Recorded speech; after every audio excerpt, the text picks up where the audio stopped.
Malta won the lag. It's a race to 7, and your commentators are Phil Yates and Carl Boyes. Well, straight off the bat, it looks a successful break. He's got a shot at this 2-ball in the side. Obviously, it's just a case of getting position on this red 3. Not familiar with Clayton at all, so we need to see a few shots from him, see where he's kind of at with his game. Well, that's a pretty good effort, to be fair. He had that natural angle, but you still got to play the shot. And I'm not so sure if that 4-ball, pink 4-ball, passes the 9-ball, so there could be some kind of combo or billiard after this. Well, it's the new slimline Drago, there's no doubt about that, but the same cue action and the same instinctive way of playing. Yeah, he doesn't hang about, does he? Sees the shot, plays instinct, and this is a tricky shot now because the 9-ball, he's not quite over this. Well, I'll tell you what, they've laid down a marker here. They've come here to play and they've took the first rack, and that's all you can do. Well, I said Drago wins racks quicker than anyone I've ever seen. Drago and Castaldi there combined to rapidly win the opening rack and send a message. They're not here to make up the numbers. Over the years in this World Cup, they've not had any great success, the Maltese, but time after time, they've drawn one of the absolute powerhouses of the game in the first round. They've had some terrible draws, and coming up against Jayson and Chris Melling is another very tough examination indeed. After a successful break from Great Britain A in the next rack, there followed a period of safety play around the 2-ball until the hosts eventually regained control of the table and ran out the colours.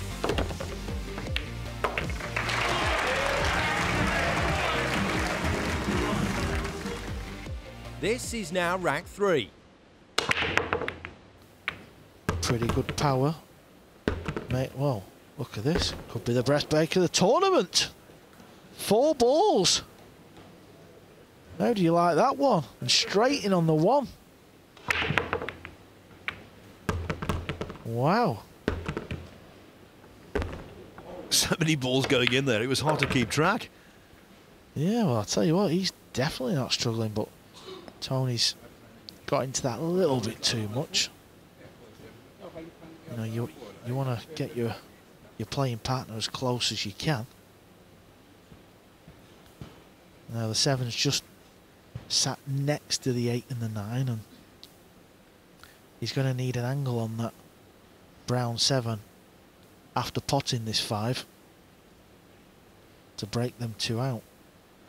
First of all, make sure you pot your ball, which he did. He don't hold back, does he, Clayton, on the shot? He likes to give him a bit of a thump. Yes, not the most smooth cue action, but at the moment it's working. Yeah, Tony slightly misjudged that one.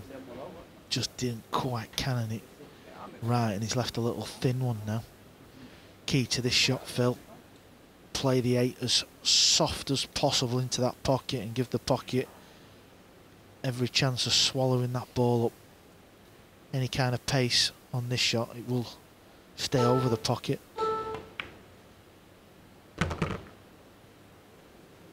He's under-hit it because I think he was conscious of playing it soft enough. Tony's not hanging around. Tough shot though, and he's missed it. So me and Jeremy Jones spoke about this, and I said Jayson will stand up to pot the ball when they've got the option, and Jayson sure has stood up to pot the ball. We were discussing in the last match, you know, they're both very good potters of the ball, but which one stands up to pot the ball when they've got the option?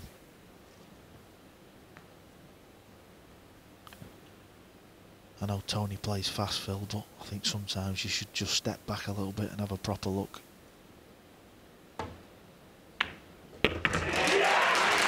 Jayson sure, a sure thing when it comes to pressure balls like that. He is a potter par excellence.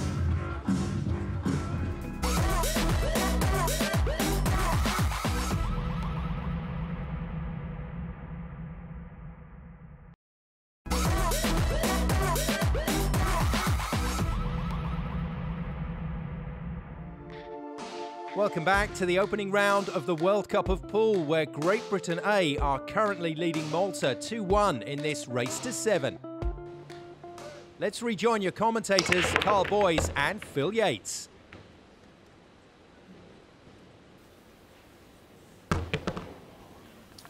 Yeah, that was a good break from Chris.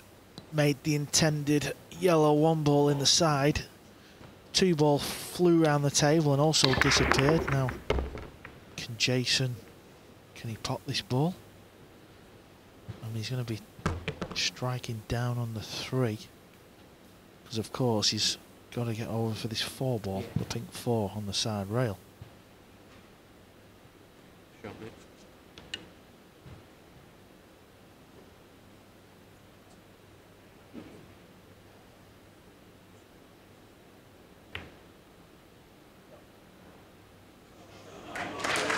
Nice shot there from Jayson, found that little window underneath the 7. And this is not easy to hit. I think he can just go sort of underneath the 9 ball, 1 rail. But you feel like if he hits it, he's gonna leave it. Could pot it in the corner, of course, but attention, please. That's very slim chances.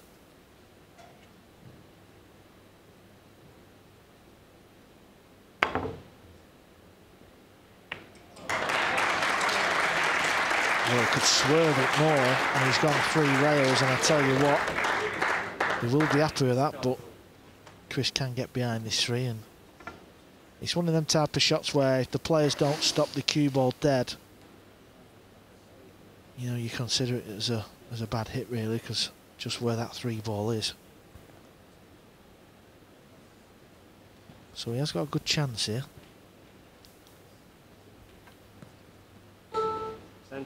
Extension, please. I must be honest, I'm quite emotional to see him back on the scene. It's a great thing. He went through some dark times health-wise, and it's really nice that he's back in the arena again, smiling and enjoying himself. He's given so much to snooker. So many people love watching him play. And he's made more of an impact, certainly, on snooker than many players who've won multiple tournaments. Far more than he has. Yeah, for sure. Just be nice if they can stay close in this match and, you know, give Tony something more to smile about as well. Now, this must be tight. I've seen Jayson's face and he's looking right down the line of this pot.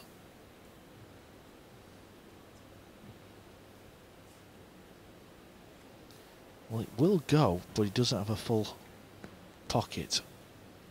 And he has quite a big angle, so it's not easy to hold for the 4. The pink 4's on, obviously, in the way. What a shot. But the problem is, it was holding for the 4 ball. That really was threading the eye of a needle. Really, really good. Good thing with this is the 4 ball's about an inch off the rail, so if he can hit on the rail just a few inches above it, I fancy him potting this. Players are very good at this type of shot.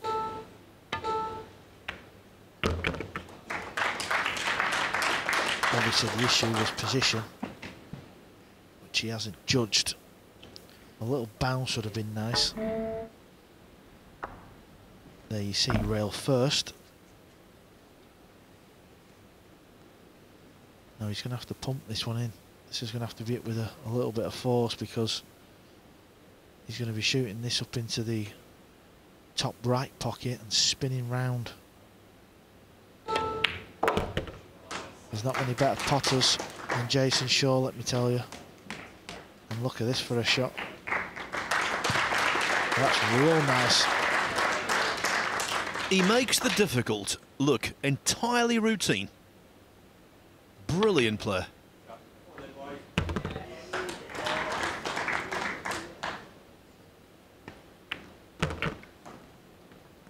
Yeah, a couple of big shots there from Jayson Shaw in this rack.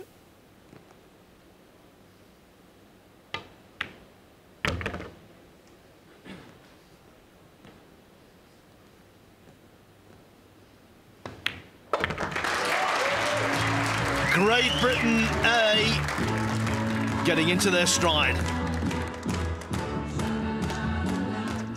A long rack 5 featured an array of safety shots from both teams, first on the 2-ball and then on the 3. When Tony Drago fouled for Malta, giving Great Britain a ball in hand, they eventually seized the initiative and claimed another rack.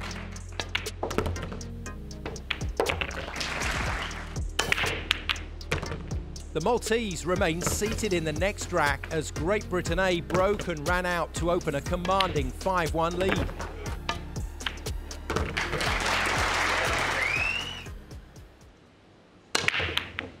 This is now the 7th.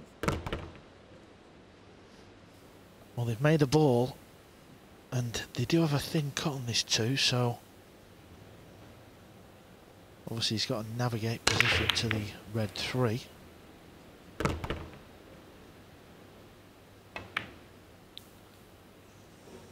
Yeah, he's played it in the middle. I thought he was going to play it in the corner, I won't lie.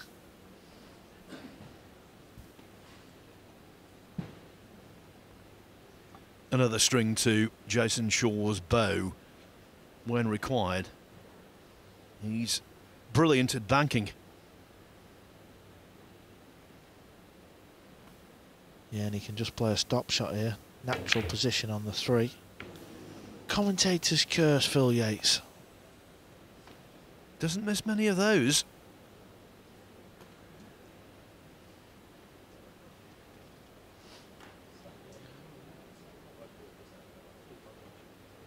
Surprised, really surprised. Because as Carl said, there was nothing to think about in terms of position. Extension, please.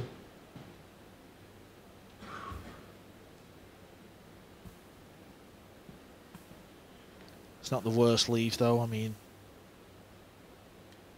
Clayton's got no clear pot on here, so, and obviously the 5-1 down.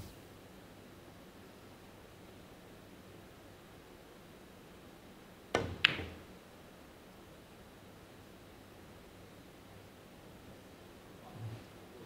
that's not going to work, I'm afraid.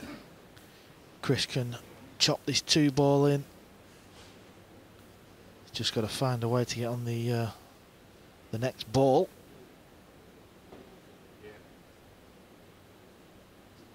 Bank it. That's it. Still got. Bank it. Extension, please. Just heard Chris say maybe the bank shot, just because that would offer guaranteed position.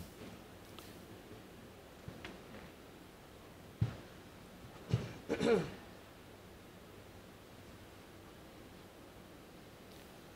think he's playing the pot though.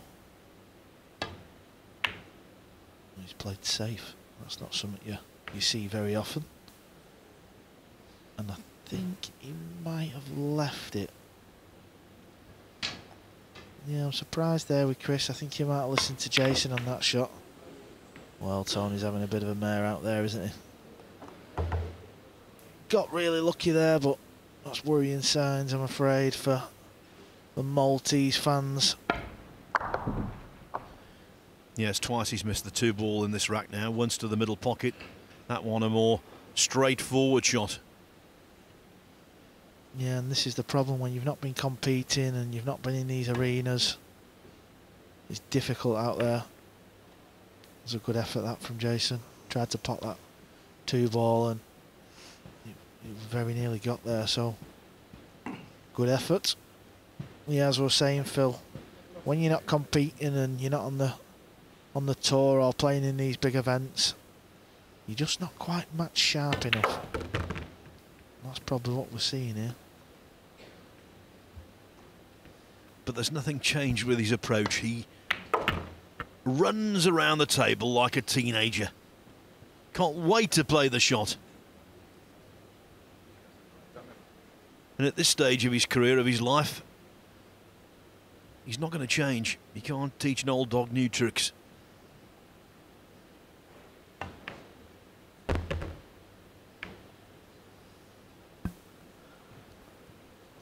Yeah, it's a bit like this shot. I always like to just take a few seconds, but as you see, Tony's already down on the shot. Fired it in. Good shot, well controlled. When he won the World Pool Masters in 2003, indeed in various other tournaments as well over the years, quite often playing as an individual, he's run racks in less than a minute. And he's the holder of the quickest ever frame of snooker on the professional tour. Took 3 minutes to win one frame against Danny Fowler back in the late 80s. 3 minutes for a frame of snooker. Yeah, that's pretty quick, that one. Just like this rack from the Maltese duo.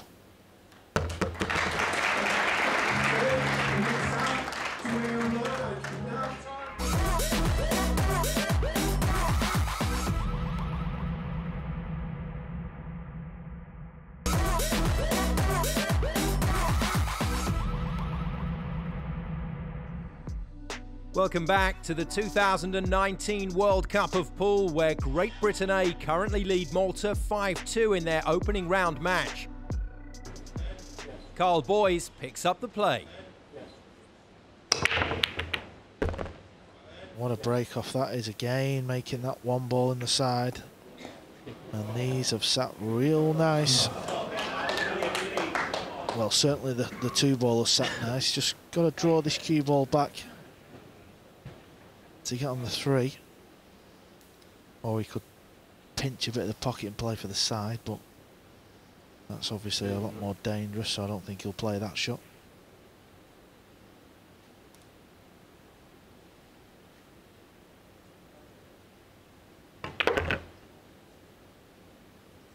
Yeah, that works. This is a real nice split of the table now. Nice angle there for Chris, just to draw over to this side of the table where this pink four is. Nicely judged as well. Nice little angle for Jay. Of course, this rack will put Great Britain A on the hill.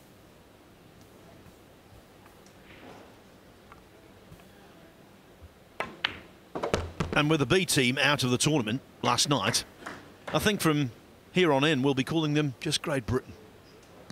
Yeah, here. I'm kind of like you said that, Phil.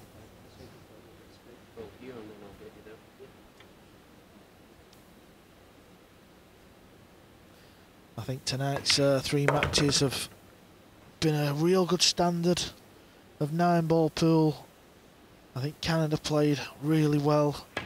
John Moran and Pagaline, and then I think Greece was solid. And I think Great Britain have also been solid, so standard on day 2 has certainly been cranked up a notch. Yes, I think the tournament's heating up. Tomorrow afternoon we've got 3 more first round matches, 1 more first round match tomorrow night, and then the last 16 begins. We're into the nitty-gritty.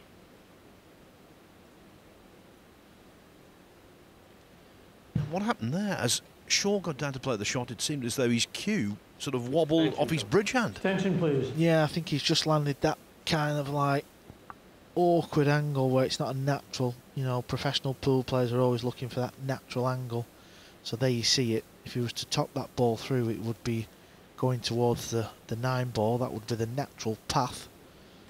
But I mean, he possesses plenty of cue power, and like I said before, his cue's about 60 inch, so I mean, if he draws this cue ball back, I mean, look how much he's got into that, and his bridge hand is about 4 inches away from the cue ball. Usually you'd have to have quite a long bridge, a bit like Chris Melling's got there. That's how much he can get on the cue ball. Well. Chris Melling, one of the best potters the game has ever seen.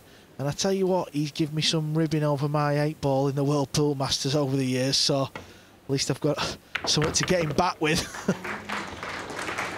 Well, a sort of hush descends over the arena. No one can quite believe what they've just seen, and it's those kind of mistakes that come back to bite you. If, through some reason, through some extraordinary comeback from Malta, Great Britain were to be beaten this evening, Chris Melling would go to bed and lie on the pillow and be thinking about that 9 for quite some time.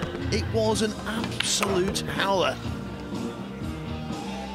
Yeah, Jayson played a good shot to get him a shot on that ball and all. And this is very unlike Chris Melling. Look at that. Unbelievable. It's amazing what you see on this 9x5 9-ball pool table. Have Malta got enough class in the locker to get back in this match? I mean, of course, that 9-ball from Chris would have put him on the hill and pretty much a foot in the second round, but Racket no, number 9. Never know, the current score is 5-3 in favour of Great Britain A. Malta is breaking. Tony's a pretty good breaker, to be fair, at this cup break. I've always felt like he breaks quite nice at this 9-ball on the spot cup break. As the old commentator's curse strikes again. Yes, the curse has been busy so far at this tournament. No one swerved it. Do you know, a lot of the times when you play pool and all and you make a big clanger mistake, a lot of the times you get punished, and obviously Great Britain are back at the table. 7-ball's tricky because it doesn't go past the 8, and I'm not sure they're not going to play the 7 on the 8, so they might have to play, let's say, like the 4-ball onto the 8 to clear it. Nice shot there from Chris. So I do believe they'll be playing the 4 onto the 8, which will then clear the gap for the brown 7. Melling on a mission to redeem himself.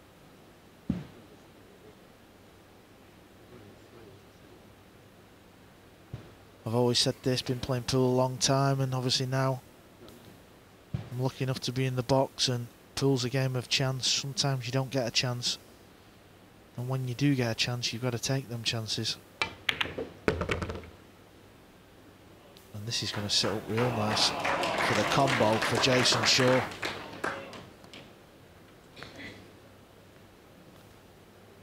So this combo will get Great Britain on the hill, and it'll be 6-3. We thought it was going to be 6-2.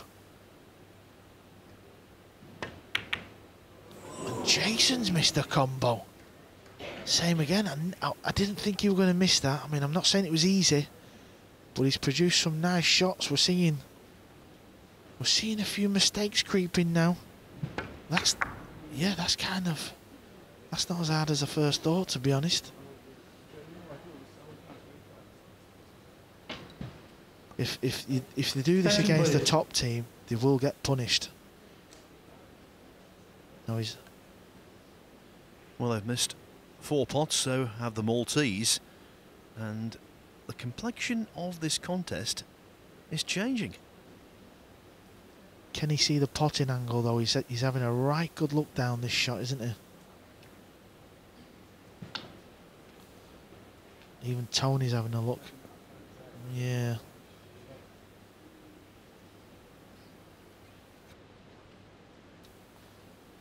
I think it just goes, you know. It is tight, but I think he can just get there. And he did.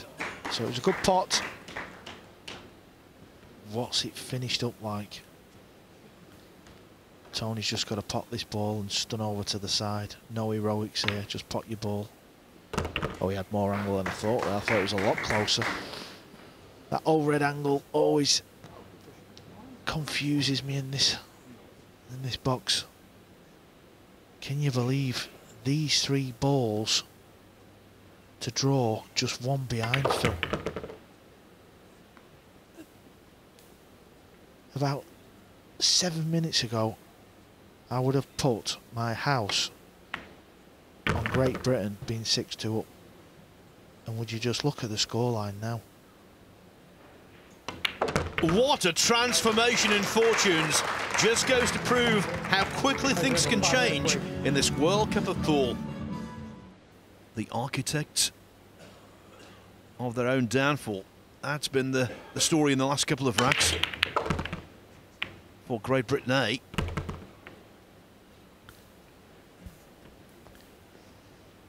Yeah, and as you can see, he's made balls on the break, but there's work to do.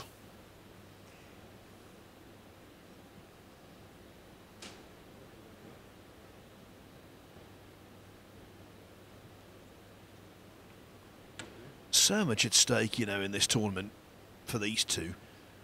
The first prize, well, they share 60,000 US dollars, which with the current paltry exchange rate is a lot of British pounds, let me tell you. But also, if you are a World Cup winner, that really does promote your status as a potential Mosconi Cup player. Yeah, without doubt.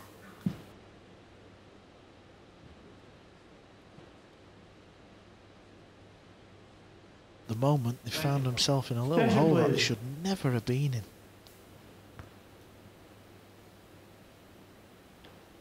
Should have been 6-2, even 6-3. They're having a good discussion about this shot. I think Jayson wants him to try and spin this in behind the 5. I do think it's on. But again, well, he's been fortunate there. I don't know if he's saying he had a kick or something, I don't know. I think he was trying to spin the cue ball in behind the 5. You can see there's a little gap there. I think Tony can just see the edge of this.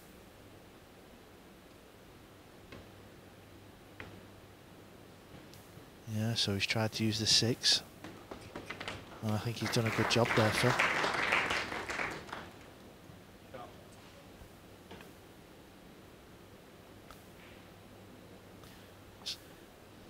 From the GB perspective, it's the kind of match, if they lose, they'd never forgive themselves. No, well, the thing is, the start of the match, other than Chris's kind of positional shot where it was just a rush of blood, it weren't like a huge mistake.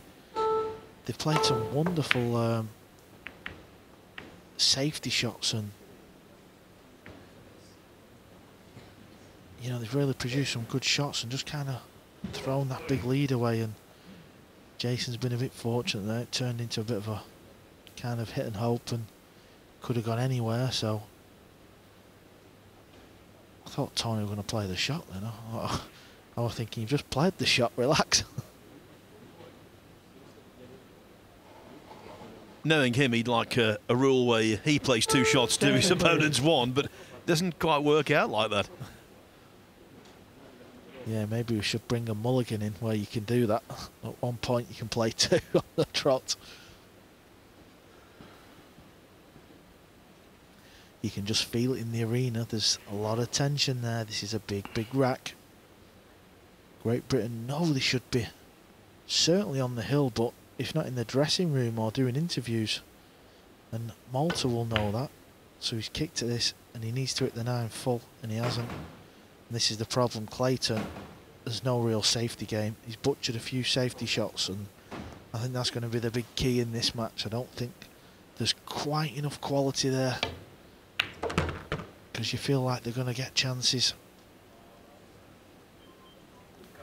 That's perfect. Absolute perfect. So this is chance 3 to get on the hill. And I don't see how they're going to not get out from here, I'll be honest. But we said that in rack number 8 and rack number 9. Yeah, but just where the balls are positioned here, it's just so, it's literally connect the dots, just get the cue ball back over to this side.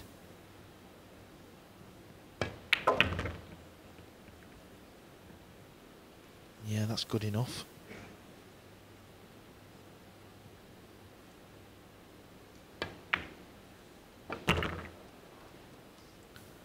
So at last, It looks like Great Britain will finally get to the hill. Phil. Sure, make that.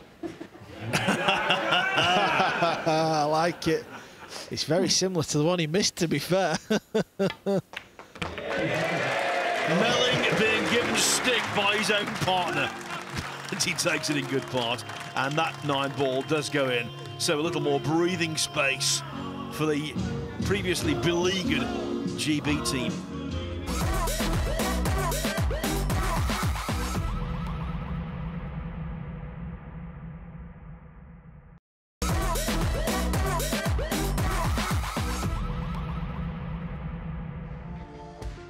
Welcome back to the Morningside Arena in Leicester, where Great Britain A lead Malta 6-4 in their first round match, needing just one rack for victory and a place in the last 16.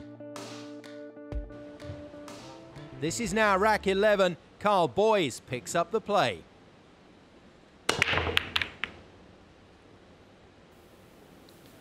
It looks dry.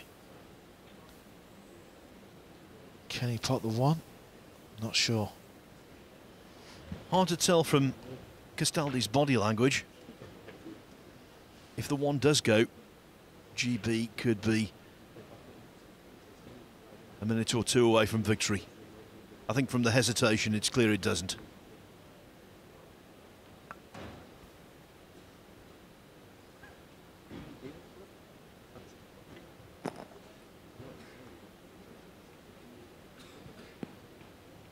At least Jayson and Chris are enjoying the moment. So much so they're having a little hug. Steady on.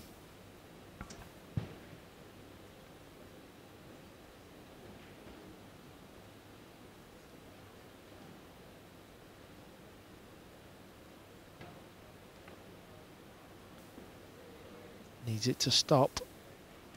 And I think it's all right, you know. I think that's a good shot, yeah.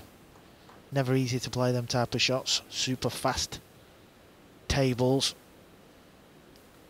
Tony's got to be careful here that he doesn't scratch. And that is not bad at all. But let me tell you, Jayson Shaw is very handy with a jump cue. Often jumps with quite a long cue.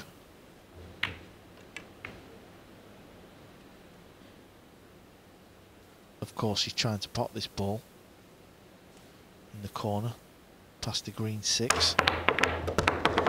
Oh, the cue ball. We've seen it quite a few times so far in the last couple of days. Hold the clock, please. Cue ball flying off the table. And now look at the configuration of these balls. All in the open. Come on down, Malta. See what you can do.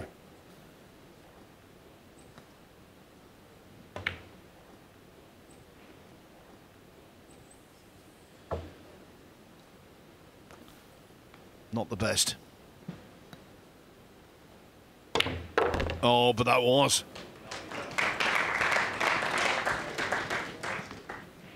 Yeah, I noticed when they had ball in hand, Tony put the cue ball down and kind of explained what to play, and that's not really going to stand you in good stead in a doubles tournament, let me tell you, because it'll put Clayton under more pressure, because you know his partner's going, oh, do this, do that, and it can be very nerving out there.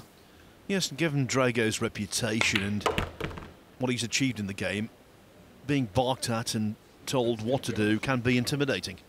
Yeah, I mean, Tony's famous in Malta, let's not forget, so you know, it's a big moment for Clayton.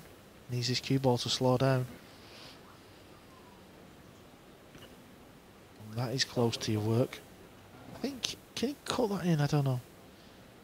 I think he can just cut it in.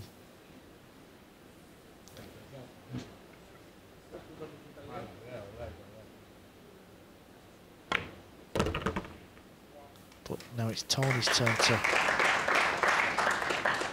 Yeah, he's alright. Slightly overhit, but that's probably just making a mountain out of the shot. Needs to play this shot soft. You can tell he's nervous on it.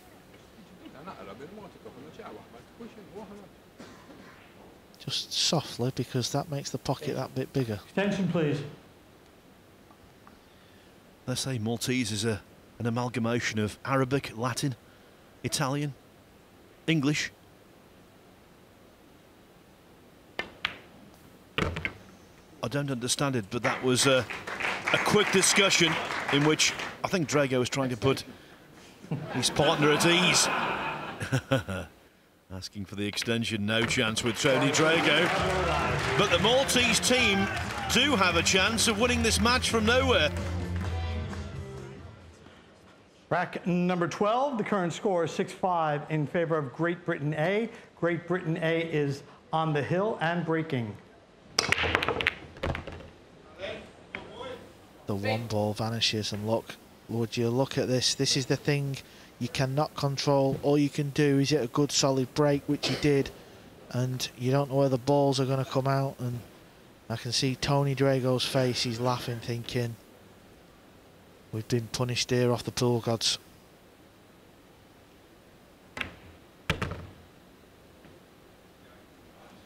Yes, he jumped up to take a look at how the balls lay, and when he saw it, he had that smile of resignation on his face. But hope springs eternal.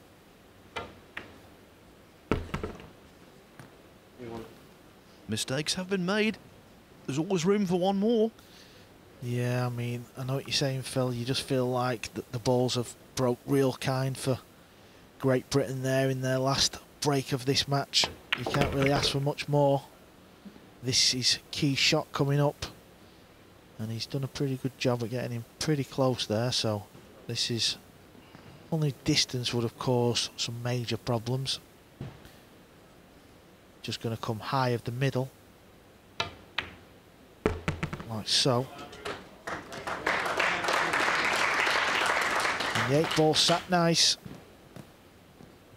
after the 6 and the 7. It's been a funny match, this one. They've looked pretty strong, to be fair. Just a few careless errors. I'm sure they'll iron them out and kick on in the next round, Phil.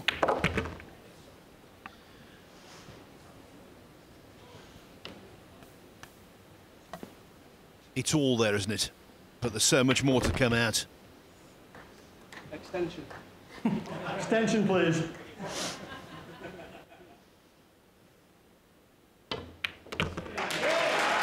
Boy, did they make a meal of that. Malta are beaten 7-5. The scoreline should have been much more in favour of Great Britain, but in the end they got the desired result. It could easily have been 7-2. In the end, it was 7-5.